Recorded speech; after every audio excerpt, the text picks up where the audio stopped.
ঈদের আনন্দের মাঝেই শোকের ছায়া নেমে এসেছে ঢাকাই সিনেমার জনপ্রিয় নায়িকা মাহিয়া মাহিয়ের জীবনে। ঈদের রাতেই খুব কাছের এক ছোট ভাইয়ের আকস্মিক মৃত্যুতে গভীরভাবে শোকাহত হয়ে পড়েছেন তিনি। রোববার রাত 1:50 দেওয়া এক ফেসবুক পোস্টে মাহি জানান, কিছুক্ষণ আগেও ভিডিও কলে কথা বলা সেই ছেলেটি হঠাৎ করেই সবাইকে ছেড়ে চলে গেছে। তিনি লেখেন, জীবন আসলেই খুব ঠুনকো। তিনি আরও জানান, তার রাইসাপুর ছোট ভাই ঈদের রাতেই না ফেরার দেশে পাড়ি জমিয়েছেন। এই আকস্মিক মৃত্যু যেন কোনোভাবেই মেনে নিতে পারছেন না এই অভিনেত্রী।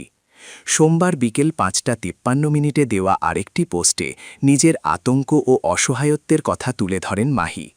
তিনি লেখেন, তার মনে হচ্ছে তিনি নিজেও যে কোনো সময় মারা যেতে পারেন, এমনকি তার সামনে থাকা মানুষটিও হয়তো কিছুক্ষণের মধ্যেই মারা যেতে পারে, এমন ভয় কাজ করছে তার মধ্যে।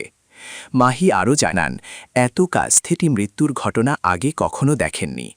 এই অভিজ্ঞতায় তিনি মানসিকভাবে ভেঙে পড়েছেন ও তার দম বন্ধ লাগছে বলেও উল্লেখ করেছেন।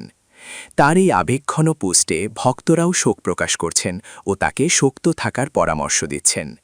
অনেকে আল্লাহর ওপর ভরসা রাখার আহ্বান জানিয়েছেন। এদিকে তার পোস্টে মন্তব্য করেছেন চিত্রনায়ক কাজী মারুফ। তিনি লিখেছেন, জীবন খুবই ছোট এবং এটিই একমাত্র সত্য।